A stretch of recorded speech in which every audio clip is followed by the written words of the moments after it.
วัสดีค่ะมาพบมาพอกันอีกแล้วค่ะกับช่องมินิชาแนลคือเก่าจ้ามาละค่ะย่ำแรงย่ำคำจ้ามาพอกันอีกแล้วค่ะตำขอบคุณค่ะพี่น้องจ้าว้ยบอมาน้ำลายแตกพี่น้องมาเด้อค่ะมากินน้ำเมนี่ฝนตกอีกคือเก่าพี่น้องขันมีเสียงฝนเสียงยังแสบกะกะขอโทษขออภัยเด้อค่ะเด้อฝนตกมาค่ะพี่เดอะแก๊งนะคะแล้วก็เอฟซีที่น่ารักสุขุสุขคนเด้อค่ะตำขอบคุณยั่วๆเลยค่ะพี่น้องโอ้ปัฒนัดทางนี้ซ้ำตั้งหมด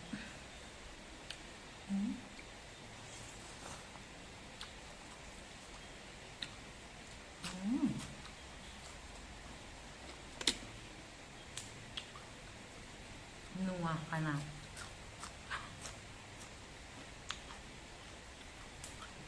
ชิ้นมือสิภาพก็ค่อยชัดเลยพี่น้องมันสลัวไหมจ้ะ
แซ่บขนาดพี่น้องจ้า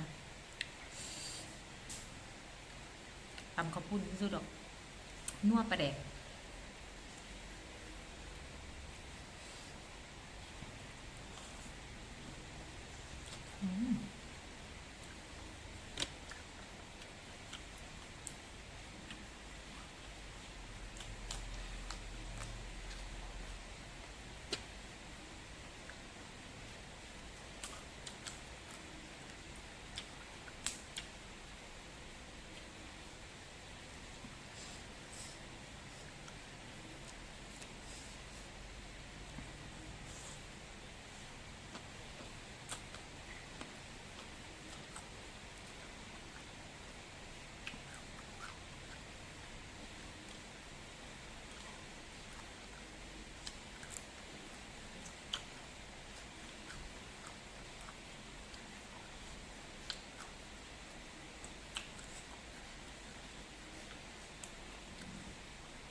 ตรวจแล้วจ้าพี่น้อง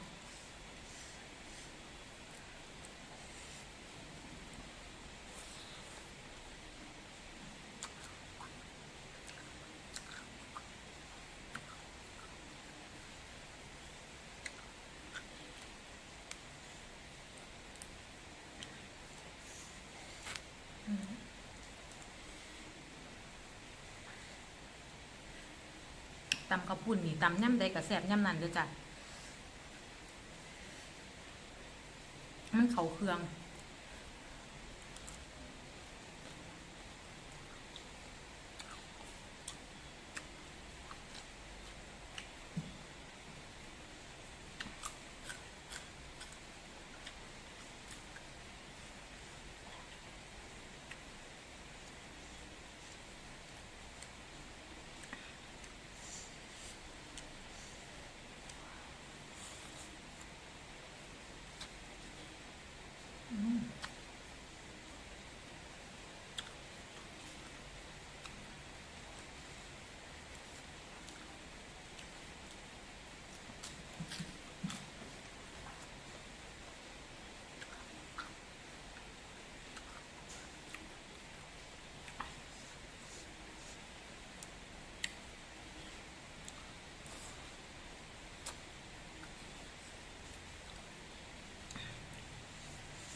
กล้องอยากเป็นมั่วๆด้วยพี่น้อง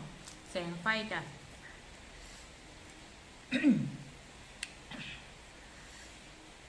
มันนิ่ง